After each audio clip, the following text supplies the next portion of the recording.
What's going on, Bears fans? It's another episode of Draft on Tap here. Your boy AC and my man Danny Shimon in here to talk about some draft prospects. Maybe we'll talk a little free agency and some news and notes that are going on around our Chicago Bears. But first and foremost, how you doing, my man? How's it been? I'm doing great. Just digging in more into this the tape here, getting know more of these prospects more and more. And then just kind of going through and seeing, what's been happening here with free agency in terms of, are the Bears fulfilling some needs? Are they able to resign some of their guys? Are they losing players in position that, we didn't expect, AKA, Drew Dahlman. That's why, you and I, when we talked about the show, coming on this season, we didn't anticipate having a show dedicated to centers. We thought we had the interior offensive line good, but then obviously the surprise retirement of Drew Dahlman. And lo and behold, the Bears did go out and get Garrett Bradbury, who I don't know if you saw his opening, media session via Zoom. Very, very, very impressive young man. Very intelligent, which obviously kind of follows everything that you've heard about him. In terms of smart, dedicated, athletic. So, but he's a placeholder for me. I think the Bears have earmarked a center probably or one or two maybe. Not that they're going to draft two, but they've kind of focused in on a couple of prospects, and they're probably going to utilize one of these picks here. Either pick, in my opinion, it's either going to be pick 60 or pick 89 in the third round is where I'm going to target and get one. Yeah, because for me, like going through, and again, I haven't gone through the entire center group. I went about 10 or 15 of them. And I found the five that I feel fit, scheme wise for the Bears. And in terms of, scheme wise, I'm talking about a guy that can do, a lot of zones read stuff. So you got to be athletic. You got to have good feet. You got to be able to move in space. You have to be able to elevate and get to the next level defender. But also, because you saw a lot of times that, they did also mix in some power, gap scheme stuff. So you'll be able to get out and pull and lead. Also, if you have traps and all that stuff. So you got to be a flexible player, but predominantly they want athletic centers. And, Dahlman and also, Bradbury, they fit that mold. And I've picked my top five for now, as of today, that I'd see targets for the Bears. And then, we can then move on forward in terms of seeing what else, the draft has to offer. But for me, center is a deep position. You can probably you get a guy in the fourth round. But if you're targeting someone that's going to be the future of your offensive line in the middle there, with Caleb and hopefully going with Caleb, I'd say pick 60 or pick 89 might be the way to go. Again, it all depends on how the board falls, what other teams are doing around them, and also something that you and I have discussed briefly, but something that we don't know is what do they think, they being the coaching staff, of Luke Newman, right? Yeah. Rookie last year came in. We saw him play some guard, had been playing some, take some snaps at center in training camp. And also, I believe he got into center, if I'm not mistaken, in some of the preseason games. But, that's a guy that I was very impressed with last year. A college left tackle, kicked inside the guard, could potentially be a center. So I think this will tell us as well. If they go through the first, 3 or 4 rounds and don't pick a center, that tells me a lot about what they feel about Luke Newman moving forward. So, but as of today, what is it today? The 16th of March, I think they are going to draft a center, and one of these 5 guys that I've earmarked, I think will be possibly one of those guys. Yeah, and I agree with Jay Grizz here where he says I trust Ben more than I do Poles, Oh, for especially sure. when it comes to offense. I mean, we saw how he came in and revamped the offensive line last year, like you said, trading for Tooney and trading for Jackson and bringing in Drew Dahlman. And Darnell Wright really stepped into his own this year too and became a second team All-Pro, I believe it was. So, yeah. Because he was challenged.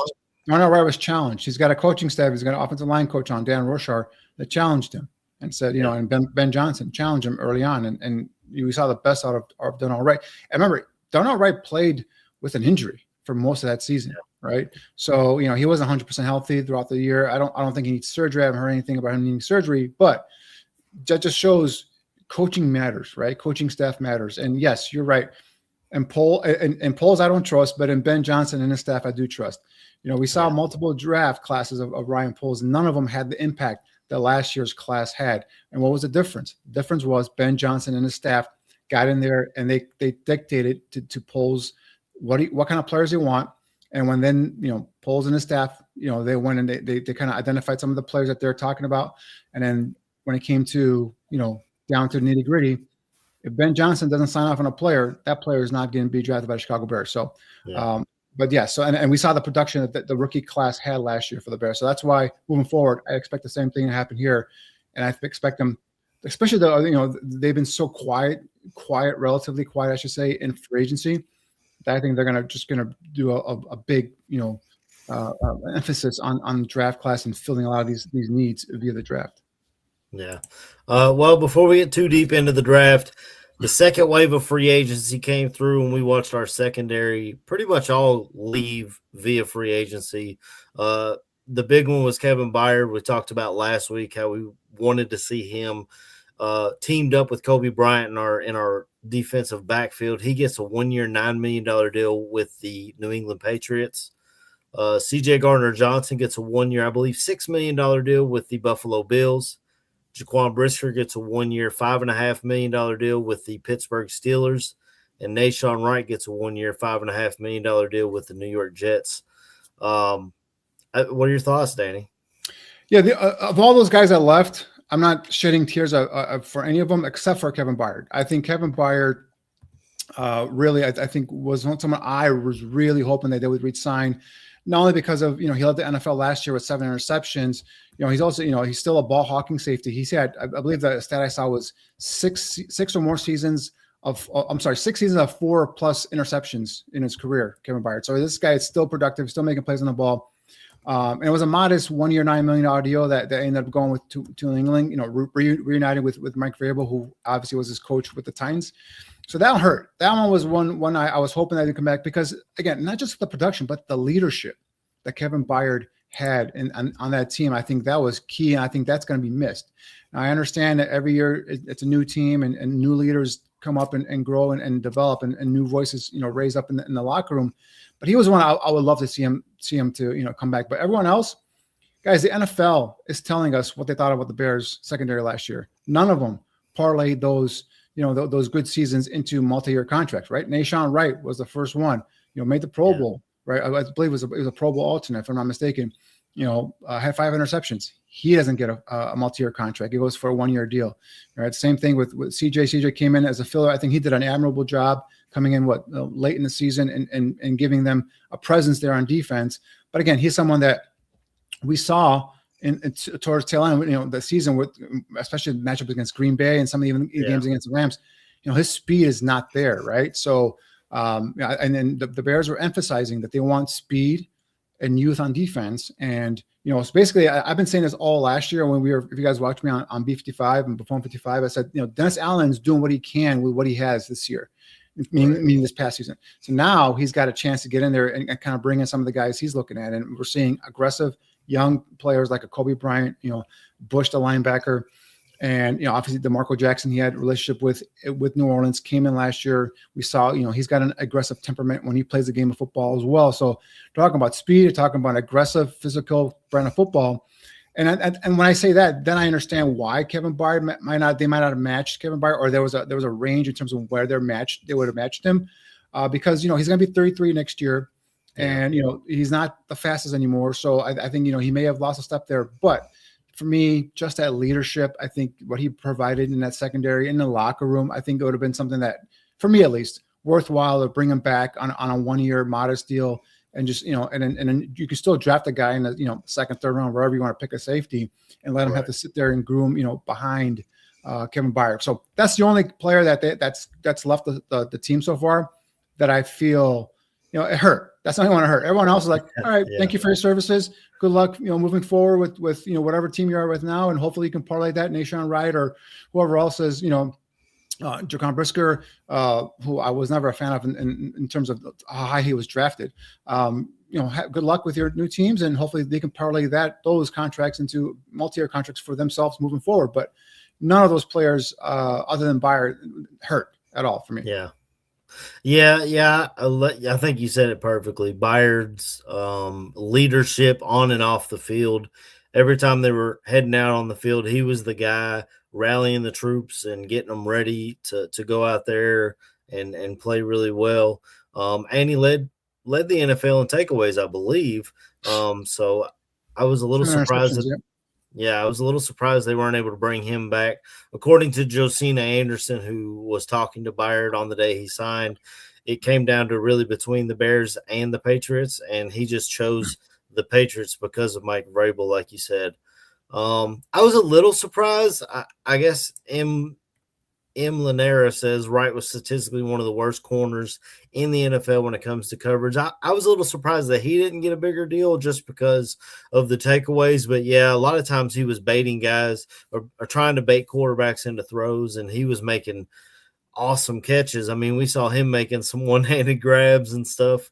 And the takeaway when he stopped the tush push was a big-time takeaway as well. But the Bears drafted Zay Frazier last year, didn't really get a chance to see him on the field due to personal reasons. And I think maybe that was part of the reason why they just let Nahshon Wright leave via free agency.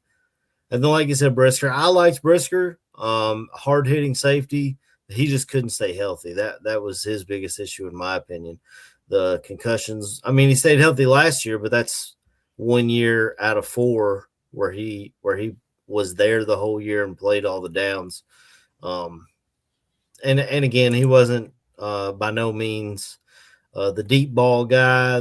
He was more of an extra linebacker almost. And we had to get younger and faster on defense. And I think that was a big part of letting these guys leave as well. But according to Adam Schefter, Danny, we're broke, so we couldn't pay these guys if we wanted to. This is one of the things that really I am shocked that it just kind of caught fire the way it did, because I was watching that Schefter live, and I understand what he said.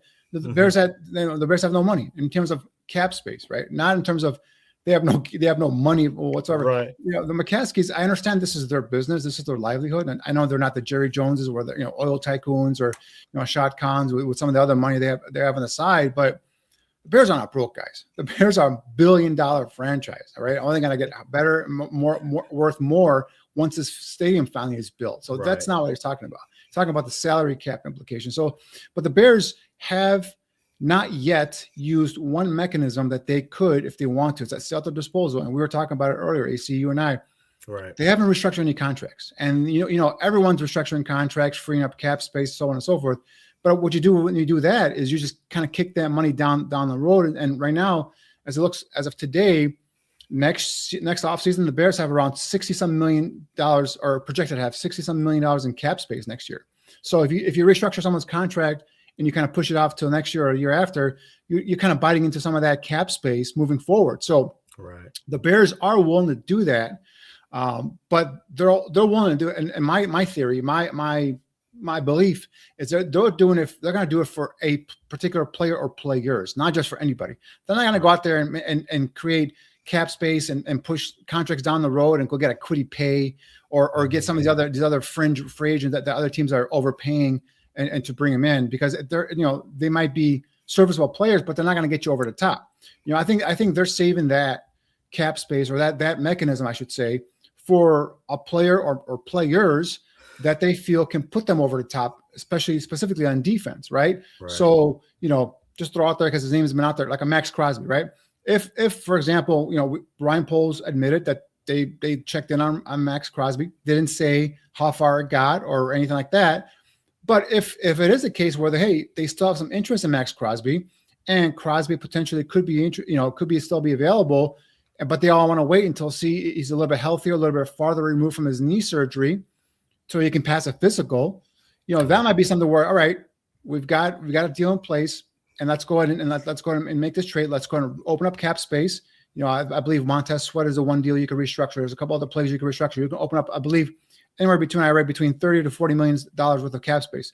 So that's what they haven't done yet. And so that's still in their pocket, right? So whether it's a Max Crosby or it's another player, because remember, we just went through a first initial wave of free agency. There's a second, a third, and a fourth wave of free agency.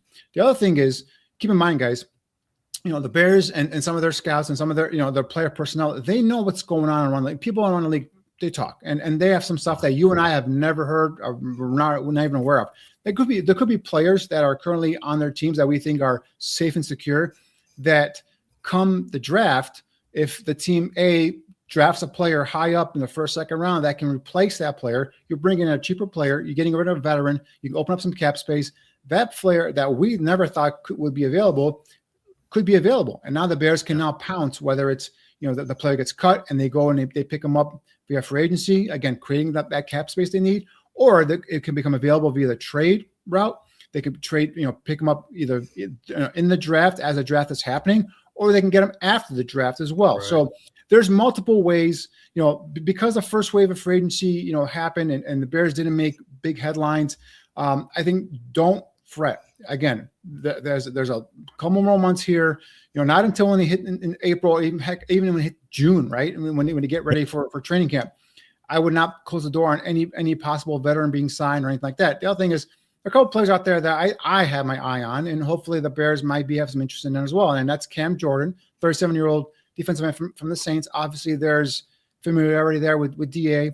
37 years old. He's not going to fit the younger, faster profile that they've been talking about. But 10.5 sacks last year for the Saints, right? Now they're talking about, he's just waiting to go back to New Orleans. That could be the case. Fine. Defensive tackle, DJ Reader is a guy who was with Cincinnati, was with Detroit last year. A guy, was a big, veteran guy, but a big run-stuffing defensive tackle type of guy. So you're all going to see what happens through the draft, see what positions they fill, see if anybody comes loose in terms of veterans from other teams, whether it be a trade or free agency.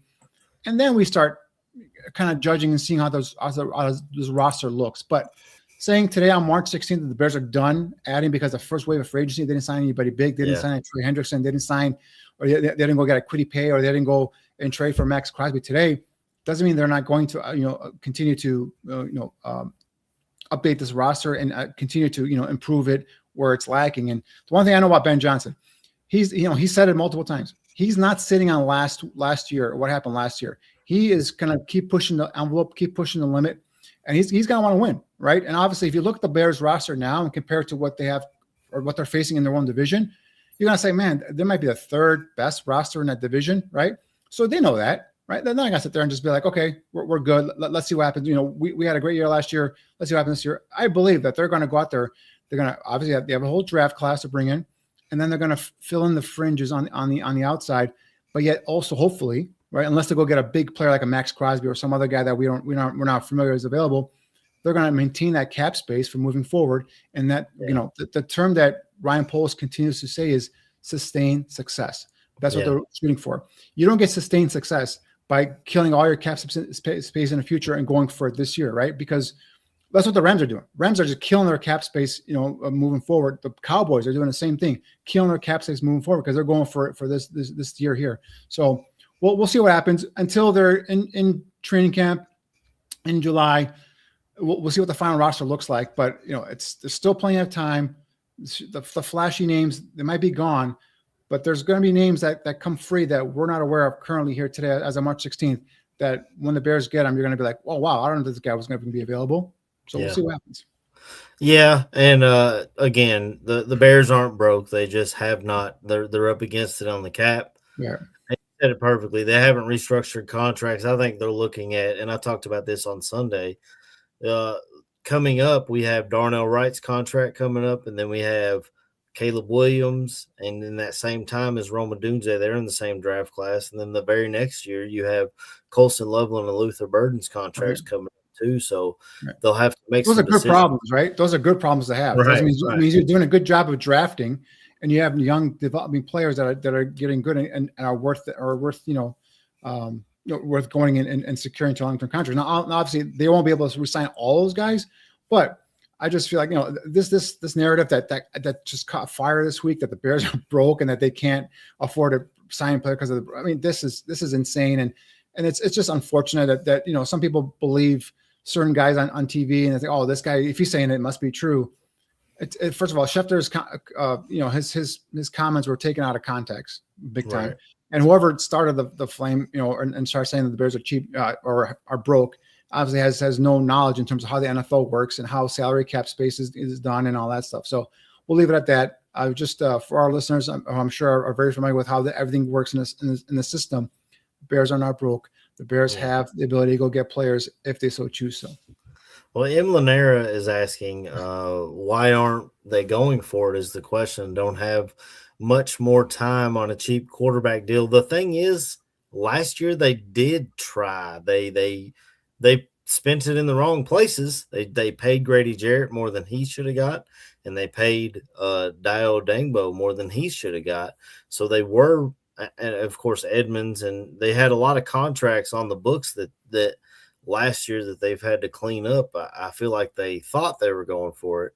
And Jay Grizz is asking about Bradley Chubb and Jadeveon Clowney. Clowney usually signs, like you said, right at training camp. He doesn't want to go through the rigmarole of the training camps and all the dog days of the summer and all that kind of stuff. First of all, did you think Bradley Chubb would have been worthwhile to bring in? And secondly, what are your thoughts on Clowney? So so Bradley Chubb, he signed with the Buffalo Bills. So they've switched to a 3-4 system. So he's going to be outside linebacker. So I don't think he was a fit for DA's scheme here. So that's what Bradley, and plus he's always a guy who's always been hurt, right? So, and then Clowney is a guy that really is, last year had a solid year with the Cowboys, but it's a guy that they could be out there if they strike out on in the draft in terms of being able to bring in any prospect that entices them and also. Maybe not pick up anybody in free agency, but the one thing I also want to go to the previous question there as well in terms of going for it. But I'll finish up on Clowney here, guys. The one thing that I feel like we're losing, touch on or faith in is Austin Booker.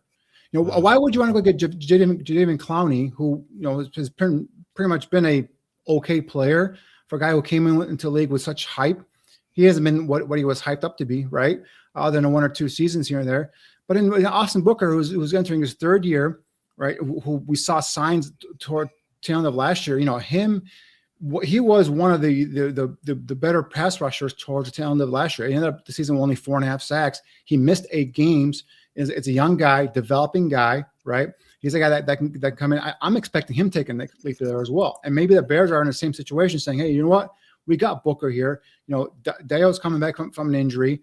But we have faith in Austin Booker. He could be the guy that could go from 4.5 sacks to maybe a 8 or a 10 sack season. A full, complete, healthy season. Another off season of him in that in the off season program, getting stronger, because that was a big thing with Austin. He was a redshirt sophomore coming out of Kansas. Okay, right. He started off his career at Minnesota. Rarely played for PJ Fleck.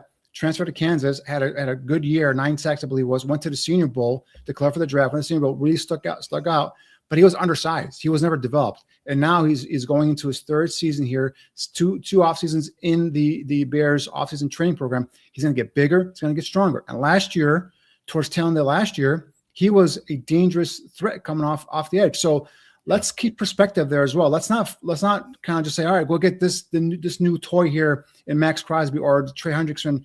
Let's see what's going on here with the development of an Austin Booker. Yeah. Just one name I want you guys to remember. Let's not toss him aside. He's still a young guy, only 23 years old.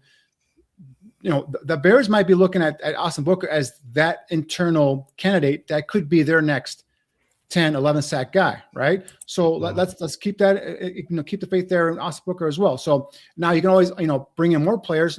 Probably the draft. Maybe there's, towards the end of this whole offseason, there's a veteran free agent still sitting out there, great value. Maybe like a Cam Jordan or something like that. I'm just throwing out names because it's the first name top of my head there. But let's keep an eye there. And internally, inside defensive tackle, that's where obviously Shamar Turner is a guy that they drafted last year in the second round as a tackle. By the end of the year, before he got hurt, he was playing defensive end.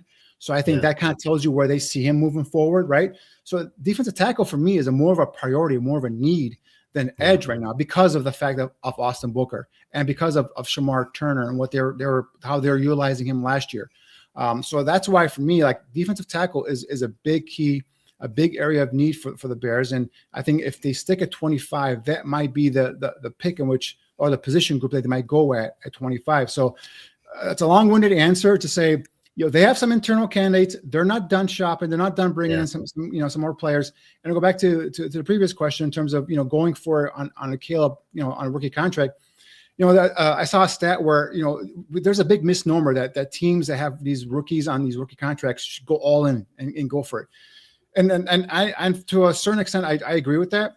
But if you go back and research, only 2 quarterbacks teams have won Super Bowls with quarterbacks on the rookie contracts. One was Russell Wilson, and I believe the second one, and chat, guys, correct me if I'm wrong, I believe the second one was Patrick Mahomes.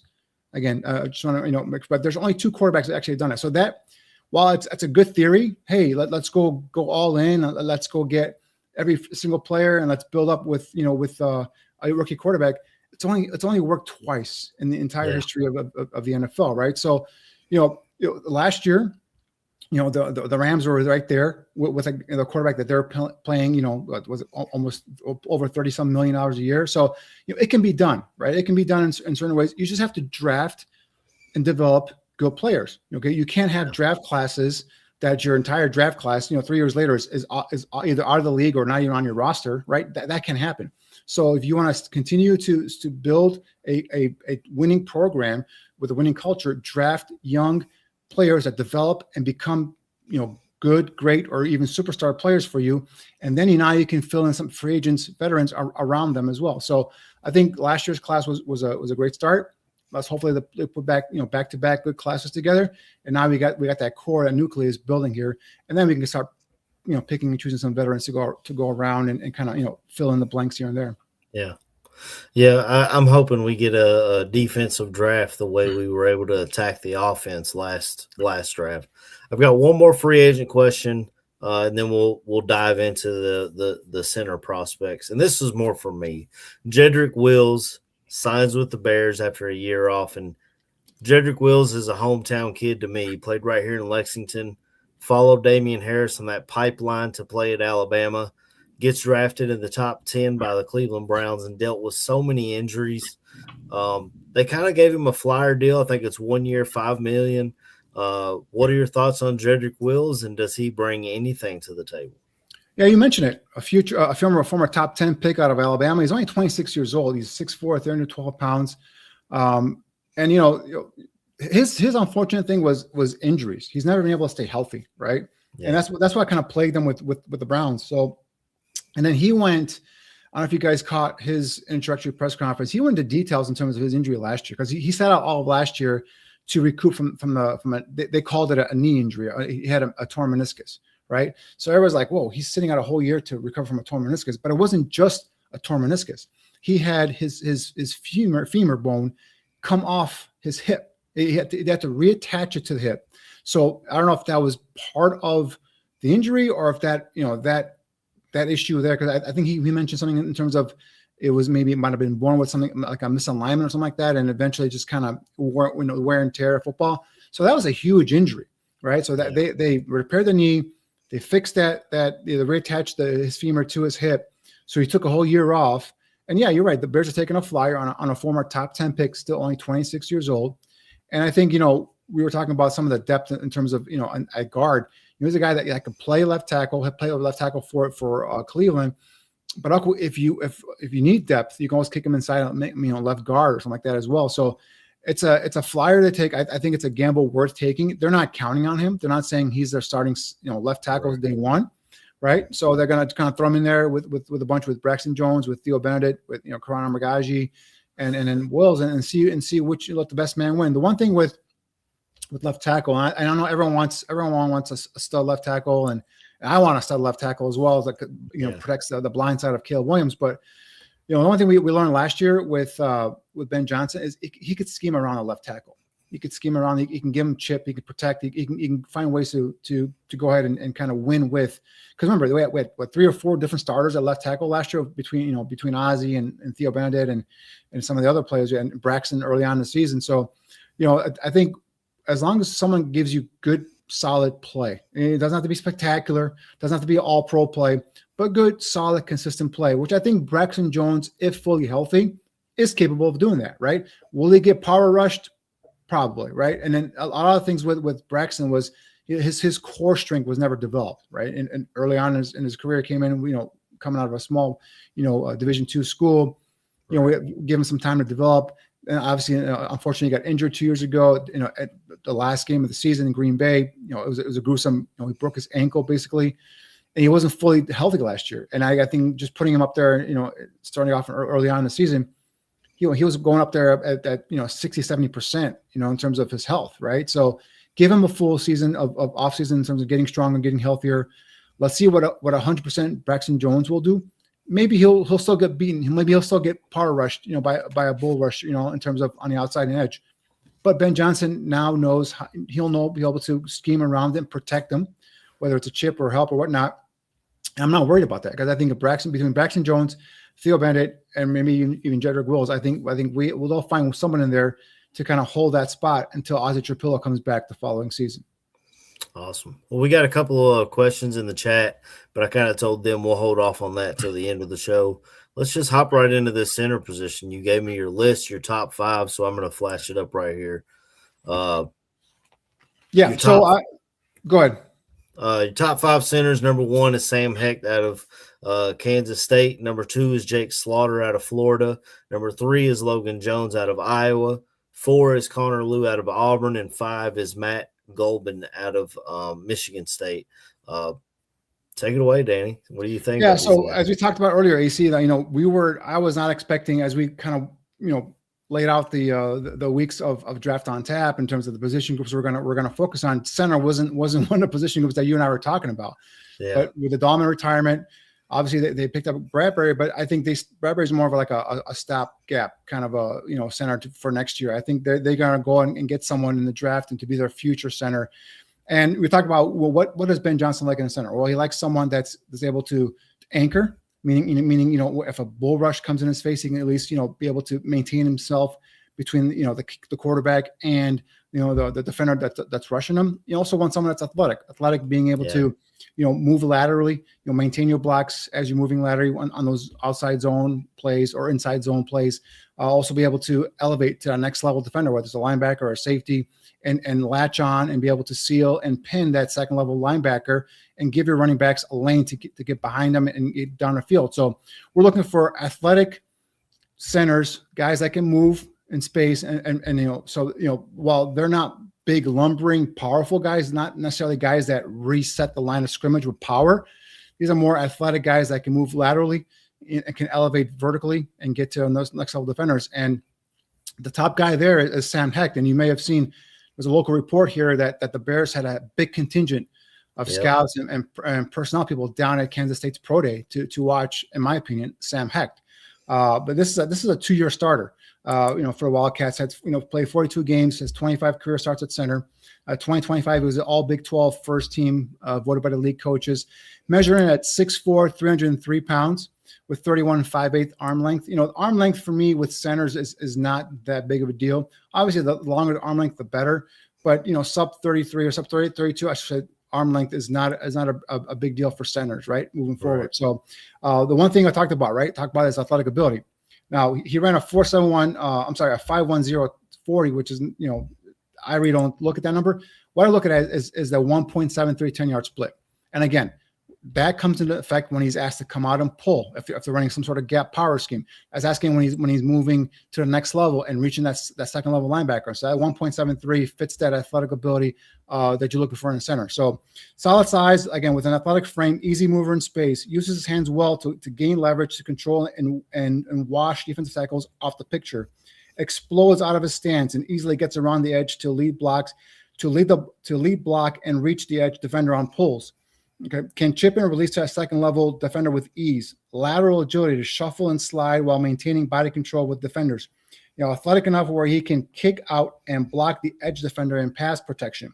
Lateral agility, he can set, shuffle, and mirror in pass protection. So some of the strengths there are things, and you can see right there, he's jetting down the football field looking to lead block. And that's the thing is, he's a guy that plays hard.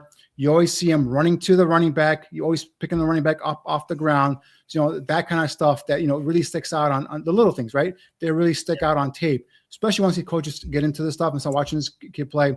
Now, they have more information than I do in terms of his character and all that stuff, but just watching this kid play on tape, watching the way he hustles, watching the way he goes and runs and picks up every running back that's off the ground, that tells me he's got high football character. I think this is a guy that the Bears are going to like a lot. Now, early on in the process, he was talked about like a fourth round pick, maybe even like a third round pick.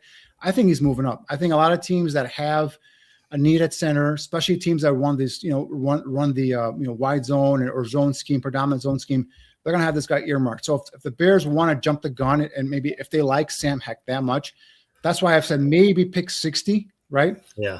Might be something that they may earmark. If not, pick 89 could be available or prime spot for them to go ahead and pick a guy like Sam Heck. I love that clip that you just talked about where he's getting all the way up the field. And I mean, he's like 10 yards behind the running back on that play, still looking for guys to hit.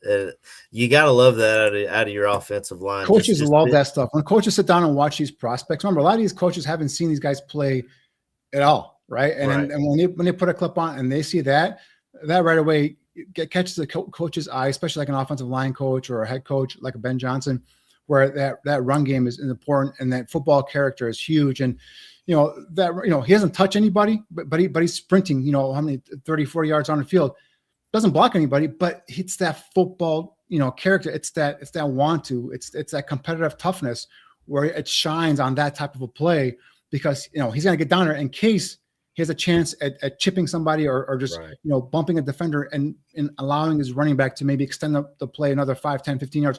Hell, maybe go for a touchdown.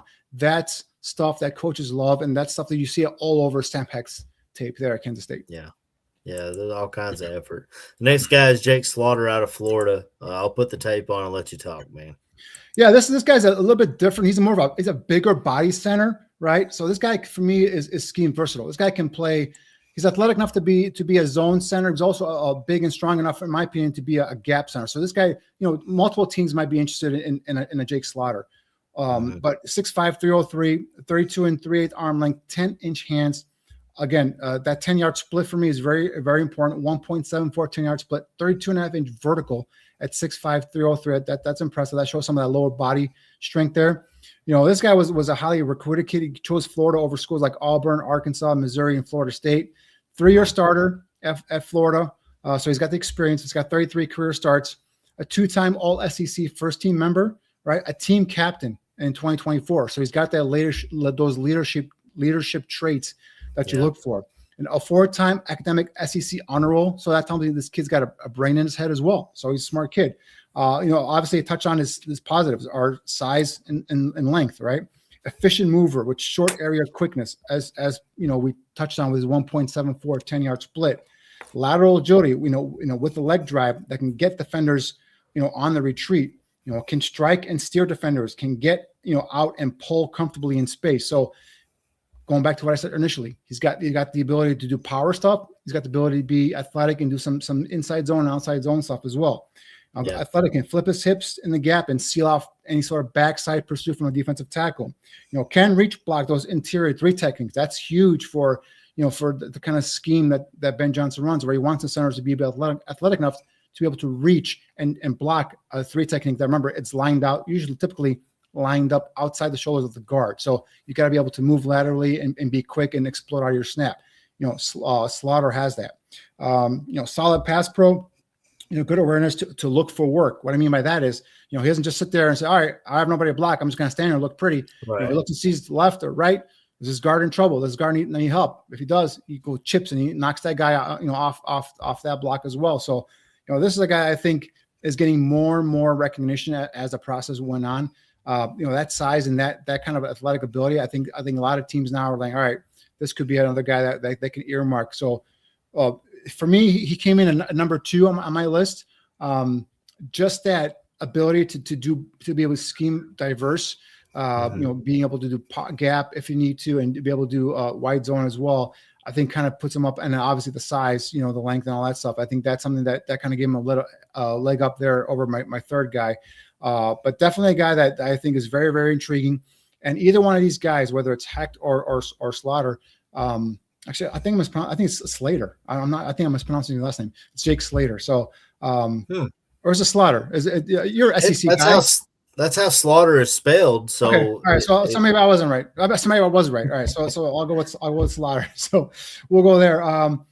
But yeah, I think he's a guy that is a day 2 pick all day, right? Whether it's second or third round, that's only a question now. And I think, if he's there at pick 89, I think the Bears run up to the podium and take him if one of the other guys that we're going to talk about here are not available. Yeah. I mean, for a meatball fan like me, you get a jersey with the name Slaughter on the back and a big offensive lineman's number. I think he might sell a couple of jerseys too. So that's something to look for. It's a slaughterhouse, right? That's right. This next guy, I got to tell you, Danny, every time I see this dude, Logan Jones from Iowa, I'm kind of falling in love with the guy, man. Yeah. I'll be honest. I mean, what's not to fall in love with a guy who was a consensus All-American and a Remington Trophy Award winner, which goes to the nation's top center, right?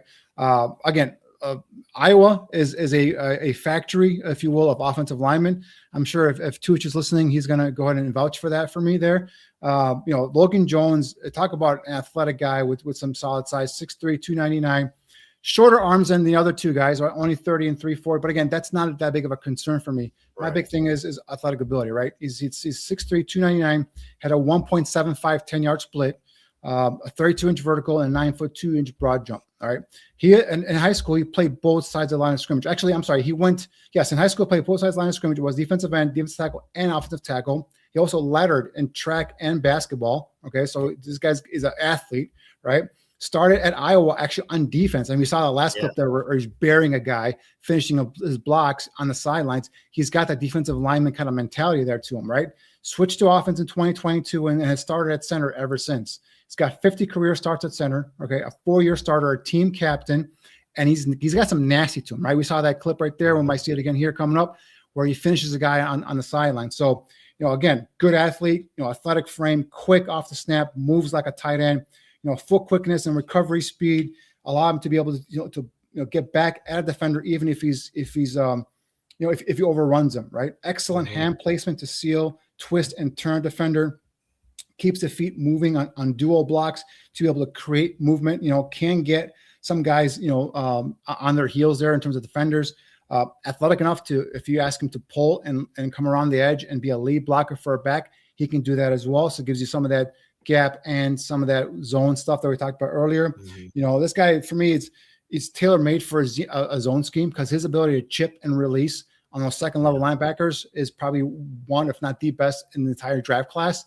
So you might say, all right, if he's that good, why is he third on your list?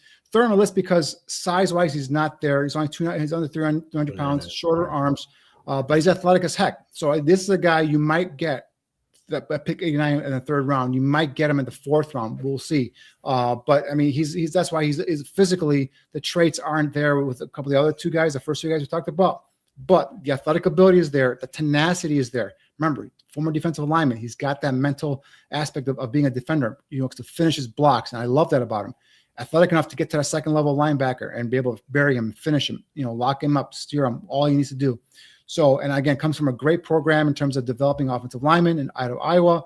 So I think, you rarely can go wrong with selecting Iowa players, right? So, and the fact that you kind of couple that with the athletic ability and then the meanness and the nastiness, that's why I love this kid. That's why he's third on my list. Yeah, a couple of those clips that you had on tape there of him pulling and getting around the edge and getting that guy out of bounds. And then I put it up very first because I love that when he's just pushing that guy forward and absolutely buries that dude. Oh man, that's just one clip. I could have given you 5 or 6, 7 more clips of him doing the same thing over and over again. And I'm talking about that mentality, that nastiness, the ability to finish. And again, for the most part, Iowa offensive linemen always hit at the next level. There have been like one or two here or there that haven't been that successful, but with this athletic ability, with this tenacity and the ability to want to finish, team captain again, I think this is a guy that will eventually down the road, be a starting center in the NFL. Yeah. And our last two guys are kind of bigger dudes. The first one's Connor Lew, the junior out of Auburn. I'll throw the tape on and let you talk, man. Yeah, Connor Lew. Connor Lew. Connor Lew. This is the guy. He lettered in wrestling in high school, and they always talk about offensive linemen who have a wrestling background are typically terrific in terms of using their hands to gain leverage and be really good at the point of attack. And he's got that. 3-year starter for Auburn, another team captain. Okay, terrific size at 6'3.5", 310 with 32 3/8 inch arm length, 9-inch hand size, 31 reps. The reason why he's down this low on this list is because he tore his ACL in October of this past season. So, the ACL, we all know from the history, it's either 9 to a 12-month injury, right? And it's still, you never really fully recovered, they say, until a year after that. So if you, and it might fit perfectly for the Bears, right? It might be a guy that you can come in, kind of red shirt, let him kind of sit there and kind of learn and be a backup, if you will, if he's ready to play. I'm not even sure if he'll be ready to play beginning of the season. That's why for Connor Lew, the medicals at the combine were huge. So depending on what this team saw in terms of recovery, when he's expected to be available, for center, if you're going to miss OTAs, that's where a lot of the stuff is inputted in terms of the offense and all that stuff. That's where you learn a lot of this stuff. So to miss that, I think it'll be huge for a center. So that's why, I think the Bears, if they do take a kid like Lew, it's with full expectation that he's probably going to sit out next year and just kind of redshirt, if you will, and learn behind Bradbury and some of the other guys.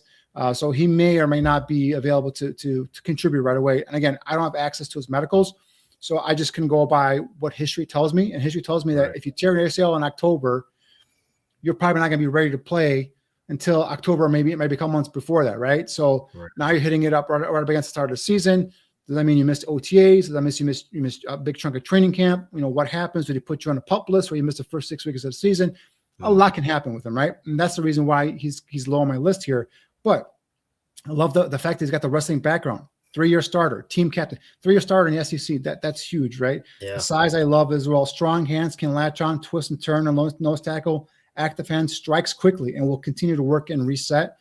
Capable of be able to pull and sealing the edge defender as well. So he's a bigger guy, but he also gives you some of that scheme versatility where he can do some power stuff, and also athletic enough where he can do some of that wide zone and inside zone stuff as well that Ben Johnson likes. So this is a guy that, to me, if it wasn't for his injury, he'd be much higher up on my list because, again, gives you some of that versatility and some of that size and athletic ability as well. So that's the big thing right now with Connor Lew, which I don't have access to, is his medicals.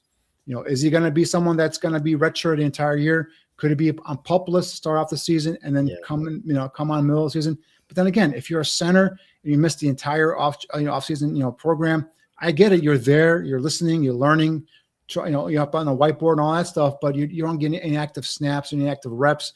I think that kind of puts you back a little bit.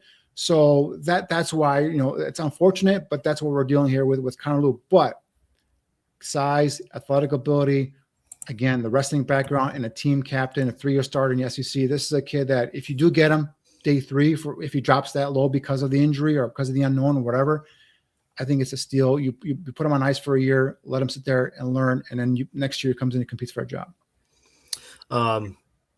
Yeah, I didn't see a ton of the pulling on the tape that we had there, but I mean, if you're seeing it on the tape, I'm going to take your word for it. Did you answer this just now? What round do you see him going? Is he going to fall because of that injury? It depends on the medicals, right? If he's cleared, if the doctors say, hey, I think he'll be back in July, for example, and be able to clear for all activities, then I could see him going in round 3. But his talent, if it's just based off his talent and his tape, he's day 2 all day. Right, with that second round, third round, it's day 2 grade. Could he drop into day 3 because of some concerns over his knee? Maybe, but again, ACLs have become ordinary, if you will, or injuries here and there. It's just a matter of how is he responding? Where is he at in his rehab? When will he be available? If they say, hey, like I said, hey, he'll be available early spring, then you can go take him in the second and third round and have no regrets on him. But I think he's a guy that's that talented and that good. and that's steady, that I think, he'll be able to come in and hopefully, pick up and contribute as a rookie. But again, with the Bears, they're in a situation where they're a team that's ready to hopefully contend next year. They have a veteran there right now, right? They have no one behind the veteran. They have no one behind Bradbury. And if Bradbury, who's had an injury history in his past, if he goes down, and I know last year he played every single game last year for the Patriots, which is great. But in the past with Minnesota, he's had injury history.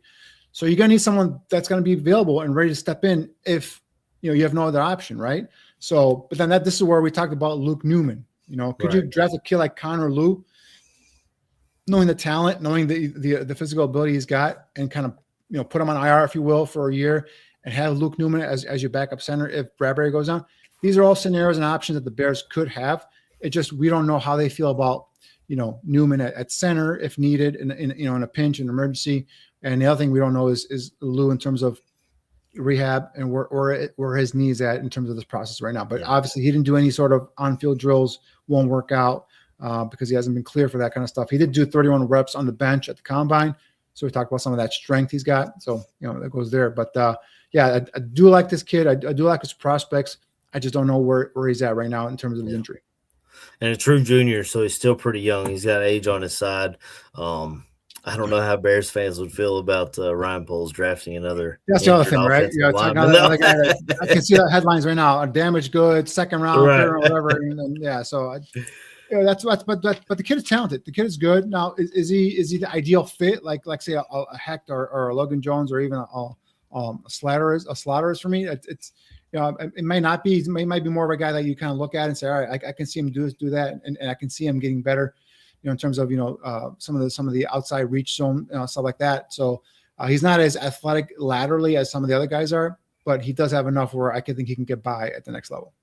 And the final center on your list is Matt Golden out of Michigan State. Tell me about him. Yeah, man. Another Spartan, right? Talk about Luke Newman. That's where they went last year and got Luke Newman from Michigan State. Goldman, he actually started. He also played offense and defense in high school out of Connecticut, so he's got that defensive mentality as well. Played his first 4 seasons at Wake Forest, where he had 31 career games, 23 starts. And this is a guy who gives you a lot of flexibility. He started games for Wake Forest at left guard, right guard, center, right? Transferred to Michigan State last year, right? Started all 11 games at center before missing the season finale versus Maryland with an injury. Another guy that comes in as a transfer, year one, and is voted a team captain. That tells me what? Tells me he's got leadership qualities, right? That his teammates gravitate to him. They look for him as a leader there. They follow him, right? So, and graduated from Wake Forest actually in December of 2024 with a communications degree. So another one of these kids has got a brain in his head there. So solid weight and height for a center, 6'4", 305 is what he measured in at. Has that lower body power to drive defenders off their spots. Utilizes his hand placement and body lean to gain leverage on defenders. Works well with the offensive guard and inside zone to be able to wash out interior defensive tackles. Another one can elevate to the second level backer, and he can finish. And I emphasize the word finish because that's what you see on Matt Gulbin's tape is him finishing his blocks. There's one right there, finishing that block. Yeah. Love that. Love seeing that. Good strength to take on power and anchor, right? Keep shoulders square in pass pro, with defenders, shuffles and mirrors to stay attached. Good pass pro awareness. This guy picks up loops and stunts in any of those games up front that defensive linemen play. So, for a guy that's started games at guard, both left and right guard and at center, I think he's a guy that can come in here and while he may not have the prerequisite in terms of the overall athletic ability, he's not a slouch either in terms of athletic ability. So I think he could be a guy that can come in here and run those zone scheme plays and also, if needed, some power gap stuff as well. So I was looking for guys that were predominantly I try to stay away from guys that are predominantly zone, right? Because even though they do run a lot of zone, they also run a lot of gap power stuff as well. And I know Ben Johnson doesn't want just one of these, just strictly wide zone guys. So that's why I found guys that could do a little bit of both, right? While the strength, like a Sam Hecht, might be athletic ability and moving laterally, might be zone, he also can do some power gap stuff, right? So Slater, I keep mispronouncing that guy's name. Slater is a guy that can do both, right? Gulbin can do both as well. Logan Jones can do some of that as well. So I was looking for guys that are athletic, that can do predominantly more of that zone stuff, but also give you some of that gap stuff, which we know Ben Johnson likes. Yeah, I mean that position versatility that you talk about can play both guard positions and the center position. You know, NFL teams love that because you only got so many bodies you can keep, not only on your 53-man roster but active on game day. Right. So that'll And help Goldman's a guy him. that I think you can get in day 3 of the draft, right? Whether it's we're on 4 or on 5. So, you're probably going to lose Ryan Bates, right? He was a guy who was a veteran who gave you some of that position versatility inside, could play some center, could play guard. So if you do as a Bates, like, you can bring in a guy like Goldman, again, day 3, could give you some of that position versatility inside. And like you said, you can only dress for 3 guys, right? And the more positions you can play, especially along the offensive line. That's why I think with Jedrick Wills, like, I think, he's a guy that could make the roster as a backup left tackle or a backup interior guard as well. So that's why I see, that's a worthwhile flyer that the Bears took on Wills, coming in from Cleveland. So do any or all of these guys remind you of what we had with Drew Dahlman or even Glasgow that Ben Johnson had in Detroit? Well, for me, for Dahlman, it's got to be Logan Jones and Sam Heck. Those are the more athletic guys. If you're going to go Glasgow, you're probably looking more at the Slaughter kid and also Goldman and also Connor Lew as well. So those are more those type guys that can do both power and zone. But for me, while Logan Jones does some decent power stuff, I think his athletic ability, the way he releases, the way he explodes out of his stance, gets to the next level linebacker. I think that's zone is probably going to be the team. If the team drafts Logan Jones, is going to be a team that runs either predominantly zone or does some of what the Bears do, a lot of zone and some power gap as well. Yeah. Like I said, I've fallen in love with Logan Jones over here. I know you got him 3rd on your list here. We'll go over it one last time. Sam Hecht is 1st out of Kansas State. Like you said, we had a large contingency at was it his pro day that they went to? That's what I saw. Yeah. And then we have Jake Slaughter 2nd out of Florida. Logan Jones out of Iowa is 3rd for you. Connor Lew out of Auburn is 4th, and Matt Goldman out of Michigan State rounds up your top 5. Yeah, and just position. For future reference, all these guys I just highlighted, I'm going to have their scouting reports posted on Shimon Draft Scout in the very near future. So if you are watching this live or on the delayed version, and you want to catch up on some of these, I'll get a more in-depth scouting report on each one of these prospects as we move forward on my YouTube page at Shimon Draft Scout. All righty. Well, we'll just finish up here with a couple of questions. We didn't have a ton of questions out of the chat that we didn't cover live, like the Clowney questions and that kind of stuff. But M. Lanera asks, what do you think about Jordan Tyson if he's available at 25? I know you don't do mock drafts, but I saw a mock draft before we got on tonight where they had us taking Jordan Tyson, the wide receiver from Arizona State, at 25 and actually passing on a couple of offensive linemen, a couple of safeties, and TJ Parker, the edge rusher as well. What are your thoughts on that? Jordan Tyson's a good player, more of a go up and get it kind of guy. Has dealt with a lot of injuries at Arizona State, but if the Bears use a 1st-round pick on a receiver when they still have the current holes they have on the defensive line, I would probably lose my shit, to be honest with you. I mean, you can draft a receiver. I mean, and I've said that they're looking for a dynamic speed receiver that they're probably going to get, maybe if not in this draft, like 4th, 5th round, whatever. They'll probably maybe see what's left in the veteran free agent pile there. But no, you cannot go with a receiver, which depending on how you look at it, right, could be a position of strength on this roster currently. I know you lost DJ Moore. I know he lost some of the other veterans they have behind him, but to me, it's not a receiver you need at 25.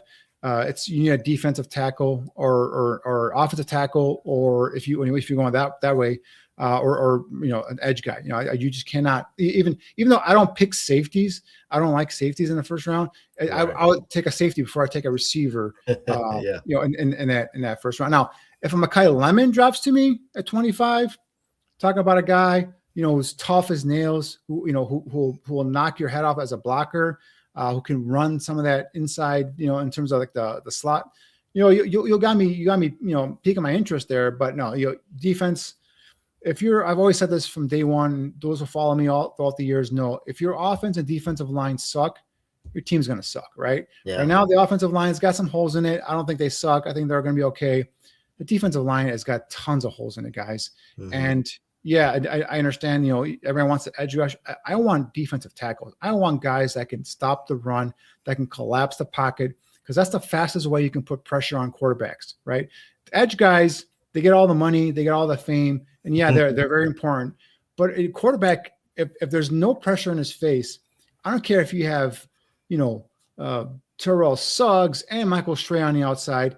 If he's got no pressure in his face, he can easily step up in the pocket, buy some time, get away from that outside rush, and make plays. So you need to have someone inside that can, this draft class doesn't provide you with a dominant 3 technique, right? It gives you guys that have glimpses and have some profiles of being rushers, but not that good against the run, or vice versa, being stout against the run and need to work on their pass rush.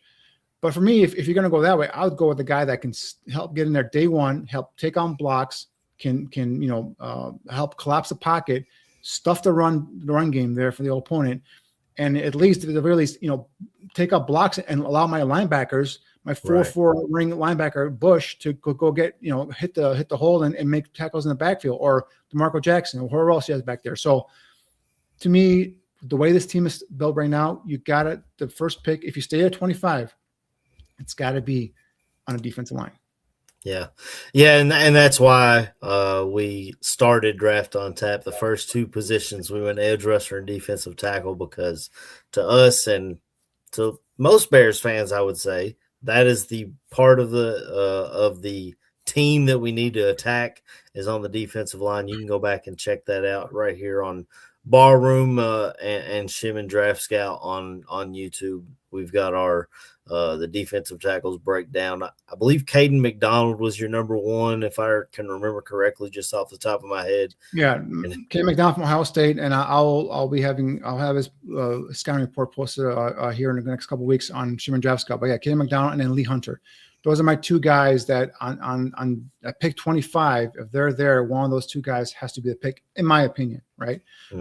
Again, assuming the roster stays the way it is right now, right? If the Bears go tomorrow and sign a bunch of defensive players, we'll see what they sign. But that can always change. But as of today, with what they have currently on the defensive line and the holes they have, for me, I know everyone wants edge rusher, and I get it, and I would love Max Crosby as well, right? But if your defensive tackles cannot stop the run, and if you have no one in the middle to threaten that pocket or collapse the pocket, you're gonna be in world trouble. So I know Ben Johnson, I know Dennis Allen see that the same way, and I think they are going to follow up and do the same thing. So I am confident in this staff and this head coach that they see the holes that I see as well, and that a lot of people see, and they're going to go and attack it, whether hopefully with the draft and some veteran free agency as well.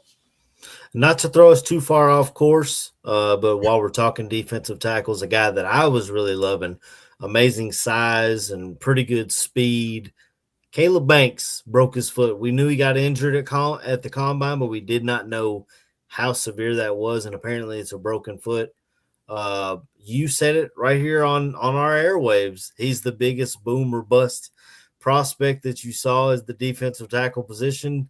Do you think that broken foot pushes him? I mean, is he undraftable to you? What are your thoughts? No, he's not undraftable. Again, medicals will determine a lot, right? Assuming it's just a normal break, and if a break is ever normal, right? And then assuming that it's going to recover within the a lot of time frame. But for me, Caleb Banks was a guy that I was high on coming into the season, and it never happened. Now, there was an injury. He missed 3 games. I believe it must have been, I think it was a foot injury, if I'm not mistaken. And someone correct me if I'm wrong there. I wouldn't even touch him at 60. I wouldn't touch him at 60. I mean, I think that's how much of a boom or bust pick he is for me. You have picks the first 2 rounds, actually, hell, the first 3 rounds, you got to hit on them if you're the Bears. If you have no more additions on this team, you got to hit on your first 4 picks. Those are guys that are going to come in and contribute, whether they're starting or whether they're in the rotation or whether they're contributing on defense or a receiver or whatnot. And Caleb Banks for me is just too big of a bust. Now, if someone drafts him and he's a great player, then you know what? My hat's off to you. You guys took the gamble and you guys won. I myself, where this team is at right now and what they need right now inside, I just cannot put my stock in Caleb Banks, because and stuff that you hear, in terms of talking to other people, that one thing I heard a couple times, I'm not saying this is, pure gold, but, Caleb Banks, does he love football? That's a question a lot of people ask, is he playing football because he's a big guy? So that's something you have to also think about as well. And obviously the injury that does nothing to do with it, right? That just happens. In football, people break bones and all that stuff. But, coming off an injury previously, he only played 3 games this past season. When he was playing, just didn't see what I wanted to see there. There are flashes, sure. And that's what gets you excited in terms of his ability to, occupy blockers and, be able to, bend, invert offensive line backwards and kind of blow up a running play in the backfield. Sure, you love that stuff. But you never saw it consistently throughout his entire career. And that's what scares me. That's why he's a boomer bust. And then throw on top of it the injury aspect of it. For me, it's a big gamble for the Bears. You cannot miss with these first 4 picks, in my opinion. So that's why, to me, Caleb Banks, I wouldn't touch. Howie R. Bears is bringing up B. Sizzy, age 20. Brandon Sissy, cornerback out of South Carolina. Yeah, big, aggressive corner. DA loves those big guys that can reroute receivers at the line of scrimmage. We'll get into him as well. And then in 2 weeks from today, our next draft on tap, I'm going to get into the safety class, and I'll touch on some corners as well. But corner is a position no one talks about. No one talks about. We talked about earlier losing Nahshon Wright and some other players from the secondary. Tyreek Stevenson. It's make or break this year. Do you want to go in with Tyreek Stevenson facing a make or break season? Terrell Smith's coming off an ACL. I love Terrell Smith, but he's never been able to stay healthy. Right. And the other kid, Josh Frazier, I forgot, this kid ran a 4.39 40. This is a phenomenal athlete. Talk about another guy in the mold of Nahshon Wright. And so, but still an unknown. So corner for me is a big need. We just saw what the Rams went on and did this past, week, right? Getting, Trent McDuffie and then going signing Jalen Watson. Corner is a big need. And we're assuming Jalen Johnson's going to come back to be pre-injury Jalen Johnson, but there's no guarantees there either, guys. It's a core injury, and the way Jalen Johnson described it, that was a big time injury. And again, I'll talk about muscle being ripped off the bone. Whenever you hear that, that's big time stuff, right? And to assume someone's going to come back and be the same player he was prior to the injury, I pray and hope he is, but we can't until we see it. We can't assume that. So I'm assuming the Bears, obviously, they have a better idea than I do because they see the medical records and all that stuff. And I hope Jalen Johnson is back to being Jalen Johnson of old. But say he is, right? Say he is back to being old. What about the opposite? Do you trust Tyreek Stevenson? Can Terrell Smith stay healthy? We have nobody else. Josh Frazier is a guy, that young guy, undeveloped. He didn't play at all last year. So you got to fill some of those needs there as well. Kyler Gordon, for me, he's like, when he's on the field, he plays awesome.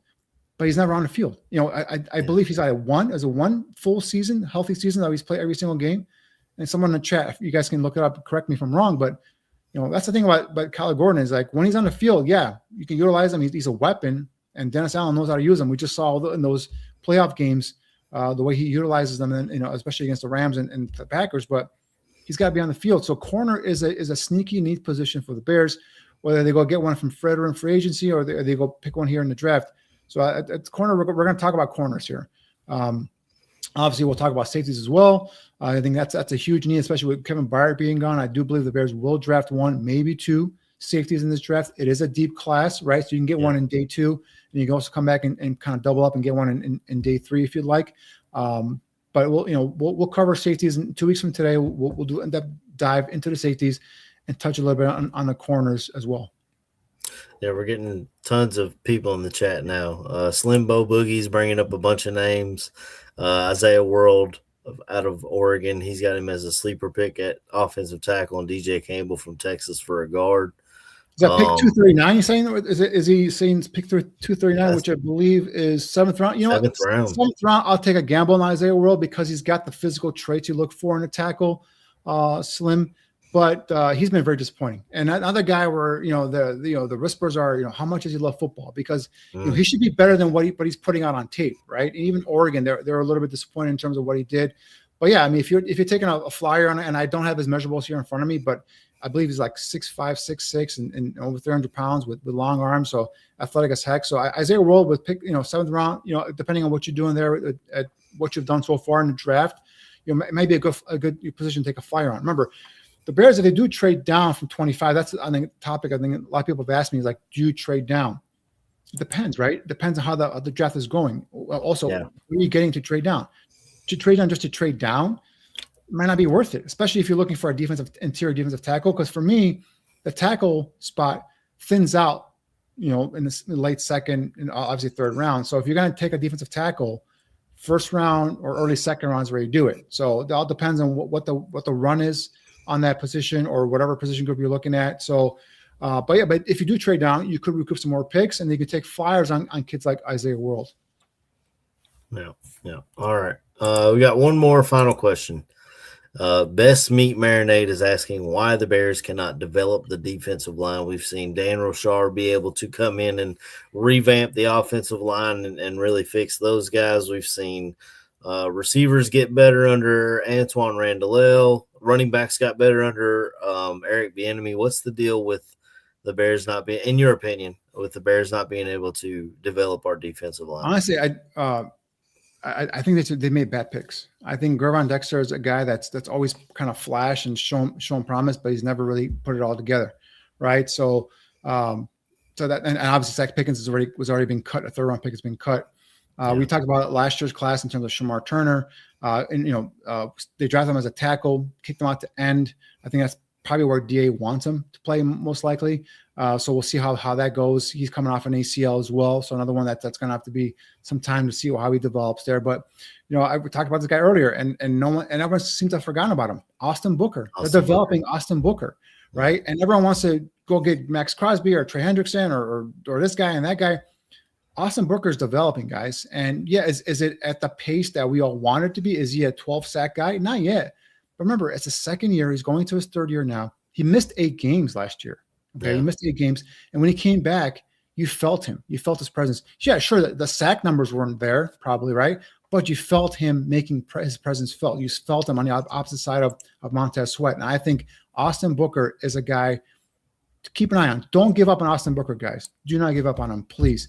I love him to come out of the draft. I think he's been slowed down a little bit here in terms of the injury, but he's also developing. He's getting his body bigger. He's got body stronger. I think he's a guy to keep an eye on this season to maybe hopefully take off. But he needs help, right? He can't be the only guy out there. Him and Sweat can't be the only guy out there. So that's why you need guys on the inside where there's big bodies that can just pure power and collapse the pocket and help those guys kind of win on the edge. Another thing that Dan Staley loves to do, he loves running stunts and loops and games with those defensive linemen. And Booker's perfect for those. And if you get a nice, big, powerful defensive tackle, say a Lee Hunter or a Caden McDonald, have him crash down on that tackle. Austin Booker uses his athletic ability, speed to loop back around, comes right straight up the middle. That generates pressure. That's how DA generates pressure. I'm not even talking about blitzing from the corners, from safeties or anything like linebackers, just running those stunts and games up front. Guys like Austin Booker, there's a guy we talked about prior to the show, Malachi Lawrence. Is a guy that we're going to touch on in future shows as well. Is another edge guy out of UCF, long, rangy, athletic kind of kid. Again, this class doesn't give you the perfect player at any position, right?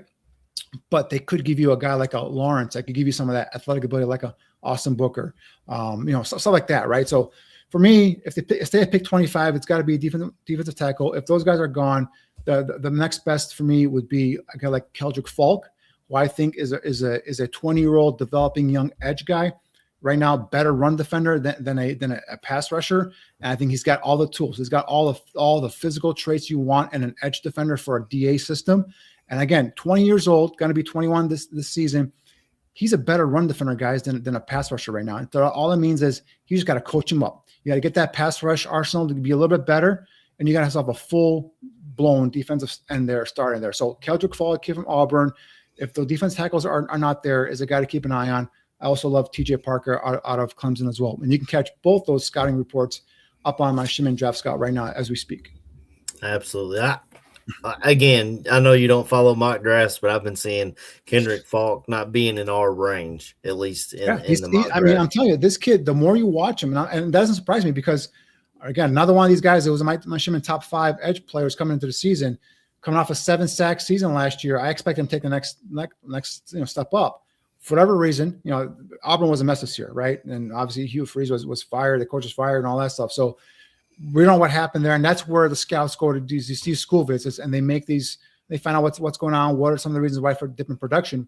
But you put on the tape, and you see the kid making plays. Now he's making plays in the run defense. You see him ability to kind of pierce and get skinning in between the blockers and make plays in the backfield.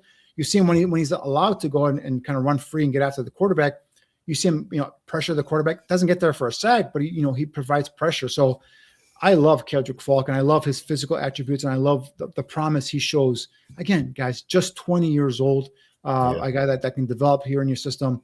Those are the 4 names I just given you there in terms of who I like to see at 25.